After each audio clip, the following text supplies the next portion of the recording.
Muy buenas tardes, don Jorge. De esta manera nosotros le vamos a dar la cordial bienvenida. Ya le anunciamos con anterioridad y es la entrevista que esperábamos muchos desde hace mucho tiempo. Bienvenido, don Jorge. Muchísimas gracias. El afecto a ustedes y bueno, reiterar el reconocimiento personal porque intento ser útil en todo lo que signifique la iniciativa de ustedes. Intento contribuir en todo lo que necesita la ciudadanía, en este caso el televidente, porque todo el mundo dice que el periodismo apasiona. En verdad, apasiona. Apasiona.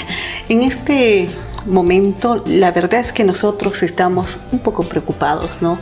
Esta es la situación por la cual estamos queriendo llevar a nuestra audiencia un enfoque ya más relacionado a lo que es la verdad. Hay una preocupación, lo hemos notado en muchos, y realmente tenemos que sacar a la vista lo que se está haciendo con la distorsión de la información. Queremos conocer primeramente un poquito de la historia, don Jorge, y por supuesto queremos saber cómo antes, ya en su temporada con el periodismo, porque usted es un reconocido periodista de aquellos años en los que realmente la historia también ha pasado por este tipo, ¿no? Este tipo de problemáticas. Bueno, me pone en una situación de profunda alegría, de profunda satisfacción. Cualquier otra persona podría decir, me pone en encrucijada. No, les felicito, les agradezco, porque el periodismo tiene una sola responsabilidad: el informar, pero el informar verazmente. Y para eso tenemos que acudir a algo que hemos aprendido nosotros, no en la universidad, no en la carrera. Hemos aprendido en el quehacer diario en el medio de comunicación, a través de calificados maestros sin título académico, a través de gente inteligente, pensante, cultivada por sí mismo. Se practica hoy día el quién, cómo, cuándo, dónde, por qué. Ojalá practiquen, pero yo cuando veo la observación local, nacional y hoy día, en este instante, la internacional, pues no hago que sino, es decir, escandalizarme de lo que ocurre y cómo se utiliza un hecho como el que estamos viviendo. ¿Cómo empezamos el periodismo? Empezamos el periodismo el año 1963, finales del 63, principios del 64. Casualidad. Soy exalumno del Colegio Nacional Bolívar, estudié Derecho hasta el cuarto año, salí del cuartel y junto con el estudio, pues había que trabajar. Orgullosamente soy hijo de artesano, mi padre fue un señor zapatero, por lo tanto había que contribuir, no con la familia, había que contribuir con nuestra formación. Porque veíamos que nuestro padre, nuestra madre, se esmeraban muchísimo en darnos el mejor de los lujos, el plato de comida. Bien dicho. El mejor de los lujos por parte de mi señor padre, zapatero él. El cuaderno, revisar la ortografía, revisar la calidad de la letra y revisar la calificación. No habían golpes, no habían drasticidad, pero había disciplina. Había que mi padre, por ejemplo, mi señor padre, pues agarraba el cuaderno en cuanto yo llegaba de la escuela, primero del colegio, después la universidad allá no. Porque calificaba mi papá con la mirada. Y eso nos obligó a nosotros, a los 5 hermanos, a cultivarnos en ese camino de la responsabilidad. Si bien no fuimos una excelencia en el colegio, en la escuela, pero tampoco fuimos los de los últimos. Entonces gozábamos de afecto de los maestros, primero en la escuela y luego en el colegio. Acá al frente vivía una señora, doña Lisa Morales, era nuestra profesora de historia. Una dama con que sabía cultivar y sabía inculcarnos con la mirada y con y con la ductilidad que manejaba su materia para hacernos querer la materia.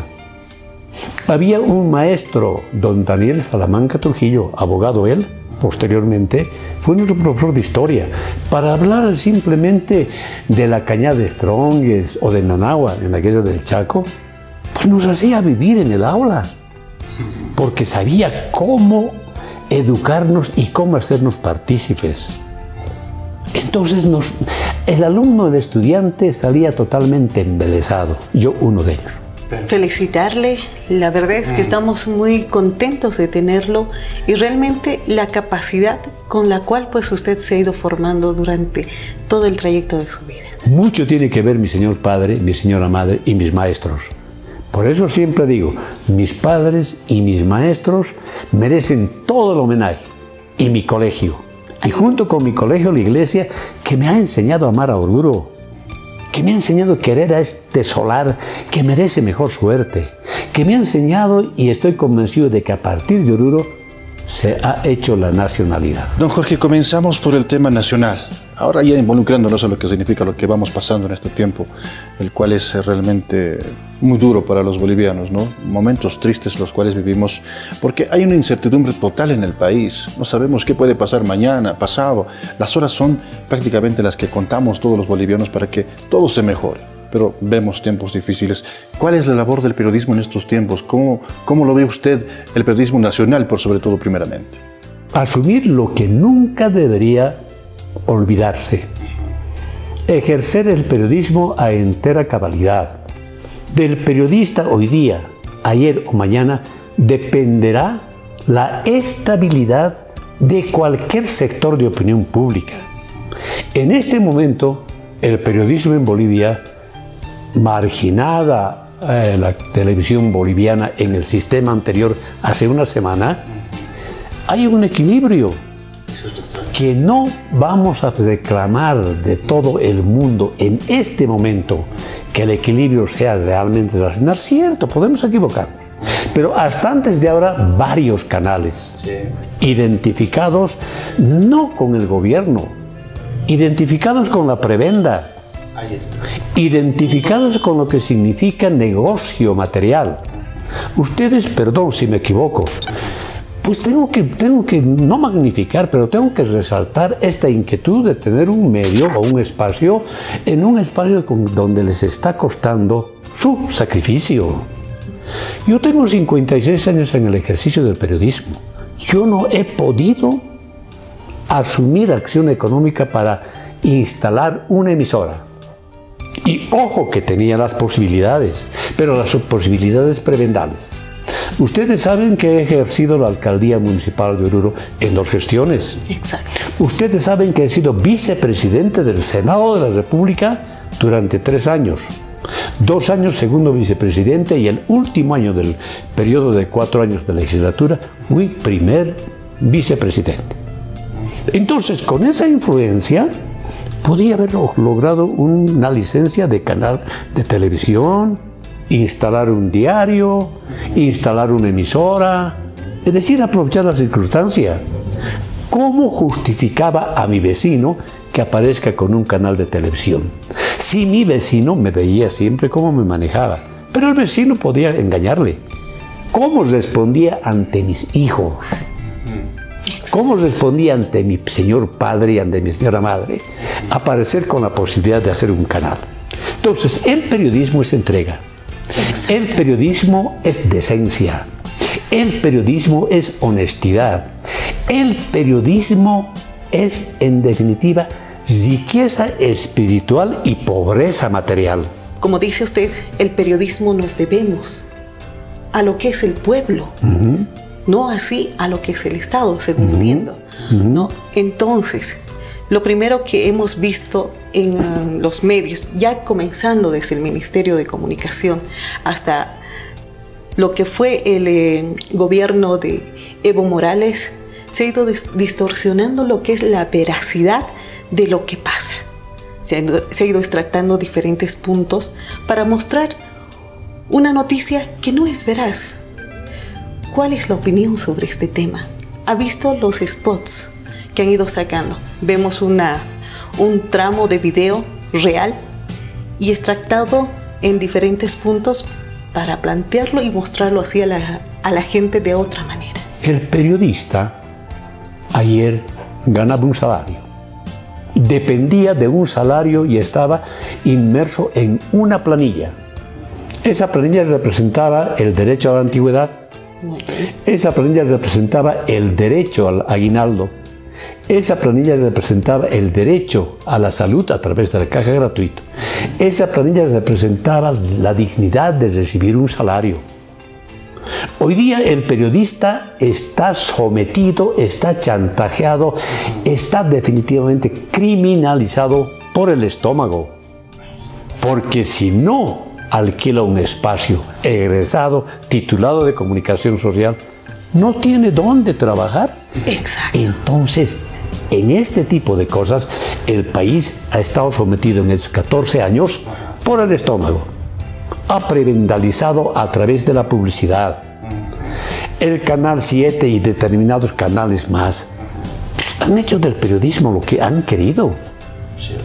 En vano el señor Evo Morales nos calificaba a los que no a los que pensábamos diferente, a los que decíamos la verdad. Ahí está.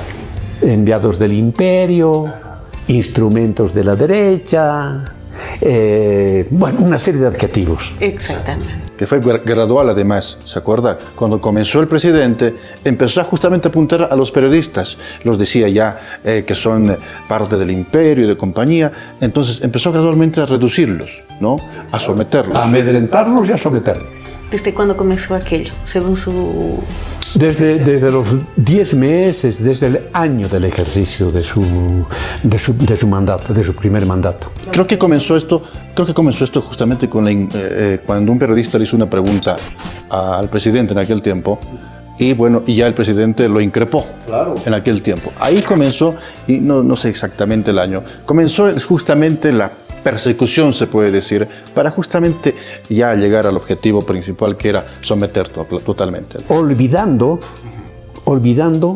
que el verdadero periodismo de la anterior década le cultivó al señor Morales. El periodista caminaba por el Chapare protegiéndolo a la distancia. Exacto. Para denunciar la persecución de que fue objeto. Exacto. Hay documentales de aquello. Entonces, fue el malagradecimiento en que se empieza a calificar al periodista de derecha, al periodista proimperialista, al periodista que hace eco de la voz ajena. ¿Y quién resultó al final, don Evo Morales?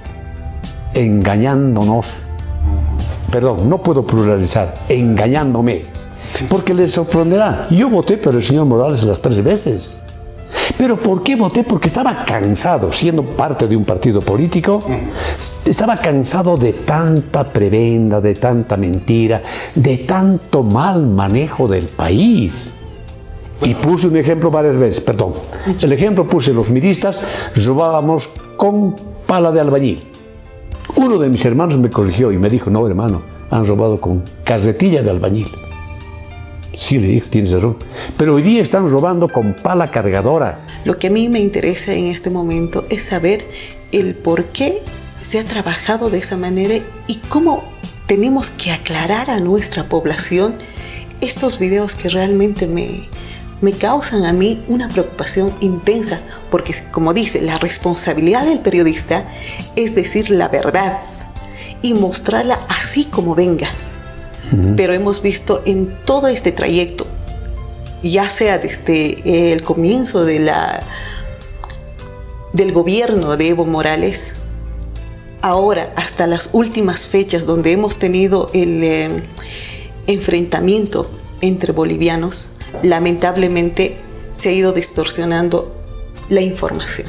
Y así sigue llegando a los hermanos campesinos, como él lo menciona, a los hermanos campesinos, porque realmente son hermanos de Bolivia, son hermanos que realmente necesitan aclarar esta mente, porque les han metido muchas cosas, pero una verdad distorsionada. El tema me voy a permitir ejemplarizar. Todos sabemos de la Segunda Guerra Mundial. El nazismo o el hitlerismo tenía un ministro, un responsable de información, Goebbels. Goebbels era un sujeto anónimo dentro de la estructura hitlerista. ¿Y cómo alcanzó el primer nivel dentro de la estructura hitlerista? Porque empezó a magnificar la imagen de Hitler. Porque empezó a engañar a la gente y queda en la historia hasta hoy. Miente, algo quedará. O sea que de la mentira introducida se va pues generando opinión cierta en la población. En este momento, el sistema nuestro, que los hermanos campesinos, esta es una revolución cultural socialista, que ha logrado que la ciudadanía, el vivir bien. Ustedes, me imagino que todos los días caminan la calle Potosí, La Junín, esta esquina. Exacto. Hace 7 años atrás, en la estadística, había una sola señora que empezó con su palito, su baldecito de agua y su trapito para limpiar los carros que pasaban por esta esquina. Una señora, joven, la imagino en ese entonces unos 25 o 30 años. Hoy día sigue la misma señora con 2 guaguas, una al hombro y el otro sentado en el piso correteando, y seguramente sus hijos mayores, no sé, o 2 menores, ya son 5. ¿Eso es vivir bien? Si empezamos en ese orden de cosas, han engañado a sus hermanos.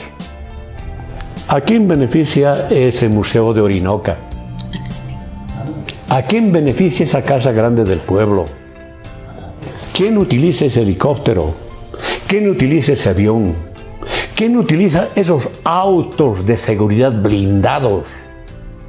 Millones y millones y millones de bolivianos. Pero en muchos de los casos, don Jorge, en Bolivia se vive una pobreza total de los medios de comunicación, también de los mismos periodistas. Muchos han bajado sus pretensiones a la mínima expresión por mantenerse simplemente en un espacio o tener un poco de voz por lo menos para decir algo en un programa de televisión o radio. Ese es el problema. Nos hemos bajado tanto que hemos callado todo lo que significa algo de refutar. Por ejemplo, las últimas elecciones, don Jorge, usted también me va a seguramente corroborar en esto. Antes se hacía a boca de urna, los medios de prensa lo hacían en las elecciones. Por ejemplo, en elecciones se hacía una cadena entre medios de comunicación radiales.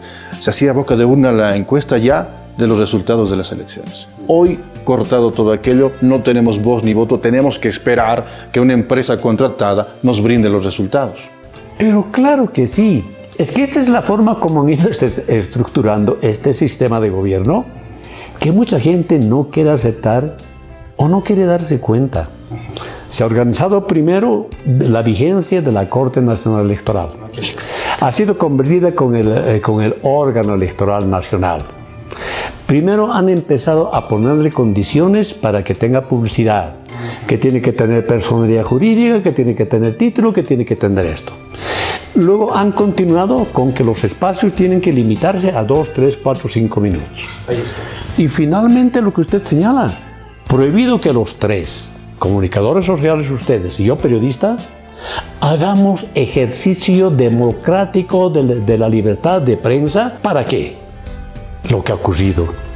Para que cuando se den cuenta las autoridades supeditadas al Poder Ejecutivo, se den cuenta de que el conteo de votos no estaba favoreciéndole como quería que favorezca en el tema de porcentaje hacia el candidato reelecto. Hay que cortar, hay que quemar, hay que apagar todo y al día siguiente hay que aparecer con los 11 puntos o 10 y tantos puntos de diferencia. Entonces lo que usted señala es absolutamente cierto. El periodismo ha sido callado de tal forma que no hemos tenido la capacidad de reaccionar. En esto va el tema de la censura. Y autocensura. Es la censura y la autocensura. Es la censura totalmente maquiavélica que a través de estas normas le impiden al dueño de un medio de comunicación que contrate un grupo de gente, que llame a los universitarios para que les sirvan recogiendo datos de la información y pase. El canal universitario en las elecciones del pasado tenía pues una mesa donde participaban invitados y a medida de que iban acumulando los votos, ya sabíamos exactamente qué pasaba en la ciudad e inmediatamente después qué pasaba en el campo. Hoy día podemos hacer eso. ¿Hemos podido hacer eso? No. Lo que pasó con muchos colegas periodistas a nivel nacional, empezaron a decir la verdad, empezaron a alzar la voz por el pueblo y empezaron a cortarlos y censurarlos según la escala que a ellos les convenía en el gobierno. ¿No? Hablamos de John Arandia, de Amalia Pando, y ellos siguieron, digamos, con este tema de poder hacer llegar la verdad a través de los medios. Pero lamentablemente se fue censurando primero al periodista, se fue censurando después al medio y posteriormente se fue censurando a quienes apoyaban al medio. Es lamentable poder tener que pasar por esta etapa para poder llegar a una población con la verdad. Amalia Pando, hasta hoy una excelente periodista, exacto, entregada, arriesgada. Hizo igual que yo, creyó en el cambio, creyó en que las cosas iban a modificarse. Fue una de las primeras que trabajó en Canal 7. Exacto. Pero como que vio que no le permitían denunciar y poner en orden las cosas, fuera. Exacto. Le cortaron el lugar donde trabajaba. Se ha visto obligada a generar, como ustedes, un espacio pero que sea totalmente independiente y no tiene derecho a la publicidad estatal. No tiene derecho a la publicidad privada porque el Estado o el mandante, en este caso el ministro de Informaciones, el señor que ahora no sé dónde estará, y los anteriores, señorita, usted es dueña del restaurante Pico Verde. Si le sigue dando publicidad a ese hombre que está haciendo daño, la renta le va a caer. Y para que la renta no le invente el delito que aparentemente le están sindicando, don Jorge, lo siento mucho, mi presupuesto ya no me alcanza, yo le agradezco mucho, usted es un excelente periodista, es un excelente medio, pero no me alcanza el presupuesto. Jamás me va a decir, pues me han amenazado, porque no le conviene. No es que no le conviene, le está atemorizada. Esa es la forma como han ido operando durante estos 12 años y 10 meses. En este instante estuvo ese sistema 13 años y 10 meses. Quito el primer año. El tema internacional, volvemos a ese tema, ¿no? Y creo que preocupa a todos, ¿no? Porque decía bien Elizabeth, los rótulos que se muestran a nivel internacional son de golpe de Estado. Son de que esta gente se organizó un golpe militar, incluso el titular que vi.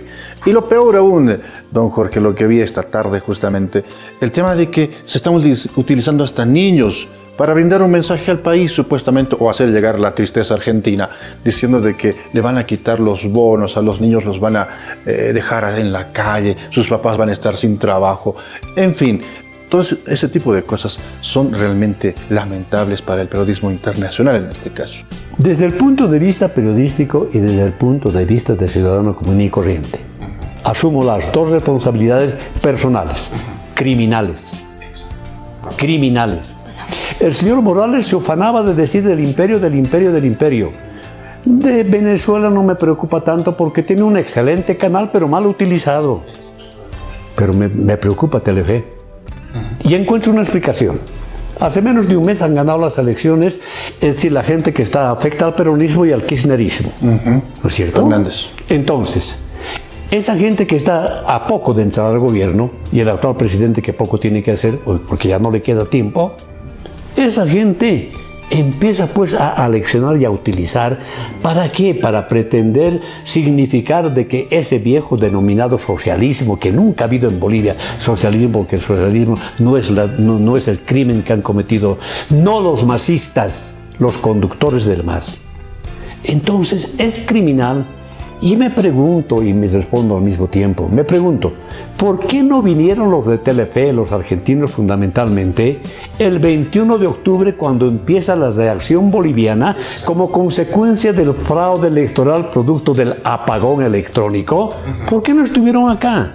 Pero extraño, no se nombra. No les pagaron viáticos, ¿no es cierto? Exacto. No les pagaron hotel. Ahora les pagan viáticos y les pagan hotel 4 estrellas. Ahí está. Y están correteando en La Paz, están correteando en Santa Cruz, señalando de que aquí hay un crimen, un enfrentamiento, un tal. Pero era un show completo, perdón que le corte, don Jorge. Había un show completo, hoy día lo mostraron justamente en videos, en un programa donde hacían contacto con los señores que vinieron, los señores de prensa, y ellos hacían un vivo, ¿no? Escapando justamente de La Paz, como si alguien lo estuviera persiguiendo. Se suben al automóvil desesperadamente, hasta eso tienen el tiempo de grabar, y dentro del automóvil todos desesperados y compañía, llegan a la embajada de Argentina, allá se refugian, hacen sus contactos en vivo, dicen que esto es un caos, vivimos en este momento en La Paz, vamos a escapar de acá porque prácticamente la ministra incluso de Comunicación, la actual ministra, nos había amenazado justamente con ciertas restricciones en el país. Eso realmente ya es catastrófico a nivel internacional, ¿no? Yo me permito citar simplemente en son de repente de amenizar esta cordialidad de ustedes con este periodista. Cuando llegó Messi le hizo la altura mal, ¿no? Cuando llega el River Plate, el Boca Juniors, cualquier equipo argentino le hace mal la altura. Escándalo. Estos señores han corrido en medio del gas. Estos señores absorbieron el gas lacrimógeno, corretearon como si nada. Pues, no les hizo mal la altura. No había nada de aquello. En cambio, los argentinos que vienen a jugar fútbol a Bolivia y son sopapeados, como lo hizo nuestra selección, con arriba de 5 goles, que la altura, que hay que clausurar el estadio, que esto. Estas son lamentablemente gente totalmente prebendalizada, pagada, criminal, producto de los cárteles del narcotráfico. A mí personalmente nadie me va a hacer cambiar de idea que es el narcotráfico que está provocando todos estos focos de resistencia en el Chapare, en el Alto. No son los chapareños, no son los salteños, no son los bolivianos. Son los cárteles que están ligados con el anterior presidente y alguna gente de la presidencia para generar esto. El verdadero alteño está cuidando su tienda. El verdadero chapareño está preocupado de que tiene que seguir labrando coca. Entonces el ciudadano boliviano, por lo menos el orureño, no tiene que dejarse llevar por algo. Y ojo, que yo no soy masista ni soy mesista. Estamos hablando con un periodista. Y asumo la responsabilidad. ¿De quién depende que los bolivianos se concienticen en todo aspecto? Hablamos desde los campesinos hasta los profesionales. ¿De quién depende de que vayamos a hablar con la verdad? Primero, en el campo periodístico de nuestra formación, de nuestra responsabilidad y de asimilar cada día que de todo el mundo de profesionales hay uno solo, y no es vanagloria, no es magnificar, hay uno solo que no puede mentir, hay uno solo que no puede engañar, hay uno solo que no puede inventar. El médico puede equivocarse de operar de una peritonitis con un apendicitis. El abogado puede transar con la parte contraria de a quien está atendiendo en el juicio. El médico mata a una persona. El abogado afecta a una persona. Periodista que miente, que oculta la verdad, que tergiversa, puede provocar un caos. Un solo ejemplo. En el anterior siglo, hace unos 10 años, un diario, un matutino que se edita todavía en Cochabamba, publicó una información. Que la quiebra del banco tal, quebró, que no tiene dinero, no tiene tal, que tal. Provocó una estampida de todos los clientes en Cochabamba que fueron a agolaparse para reclamar que le devuelvan su plata. Ocurrió en La Paz, ocurrió en Oruro. A los 2 días el periodista, me he equivocado, era mentira, me equivoqué, pero ya provocó el caos. Sanción. ¿Qué pasa si en este instante, es decir, recordamos el accidente del 10 Strongest que murieron todo el equipo en Biloco en un accidente de aviación? El periodista se inventa un accidente de aviación en este momento y dice simplemente, sin decir nombres, se cayó un avión que estaba yendo de Chacarita a Pueyrredón, en Buenos Aires. O se cayó porque estaba yendo de Guadalajara a Sinaot, de Guadalajara que estaba viajando a la Ciudad de México. Se cayó. Invento. Y murió. ¿Se da cuenta que lo que puede pasar en Bolivia? ¿No es cierto? Exacto. Entonces el periodista no tiene derecho a equivocarse. No tiene derecho a mentir. No tiene derecho, en definitiva, de jugar con la opinión pública. Y en este momento, el periodista yo periodista no voy a generalizar, debo invocarle a este sistema de gobierno temporal y explicarle a usted, amable televidente, este es un gobierno transitorio. No puede contratar obras, no puede reducir salarios, no puede modificar el tipo de cambio, no puede inclusive cambiar gente subalterna. Tiene que dedicarse exclusivamente en este y en el menor tiempo posible a reorganizar el Tribunal Electoral Nacional y los órganos electorales departamentales, la convocatoria de elecciones.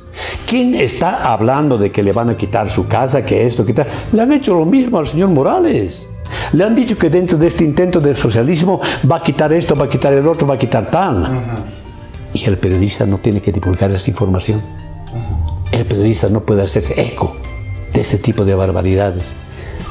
Usted ha dicho, y me sumo a usted, queremos pacificar el país. Todos tenemos que contribuir, pero principalmente quienes tenemos en nuestras manos los medios de comunicación, que es el instrumento más valedero, más trascendental y más contundente para llegar a la opinión pública. Don Jorge, quisiéramos tenerlo mucho más tiempo, empezar a hablar de cada uno de los puntos, pero lo estaremos esperando en otra ocasión. Cuando gusten. Es una más que responsabilidad, es una obligación, porque la historia no puede perderse como que se pierde cualquier cosa. No puede. Y nosotros tenemos la obligación, ustedes, y humildemente yo, de que esta niñez, esta juventud, empiece a crecer con el convencimiento de que primero está nuestra Bolivia y que primero está Oruro, como han actuado durante esta semana, un poco más de conflictos, tienen que defender a su país, no a la persona. La persona es pasajera y peor cuando tiene cargo público. El país está en juego y no pueden permitir. Felicidades, jóvenes. Muy bien, nos ha acompañado hoy Jorge Barrientos Zapata, sin duda con toda la experiencia que tiene en el campo periodístico y otros más, claro. Vamos a ver cómo avanzamos entonces en la cuestión de Bolivia, nos preocupa mucho ese tema y vamos a pedir siempre paz para nuestro país. Vamos a otro sector.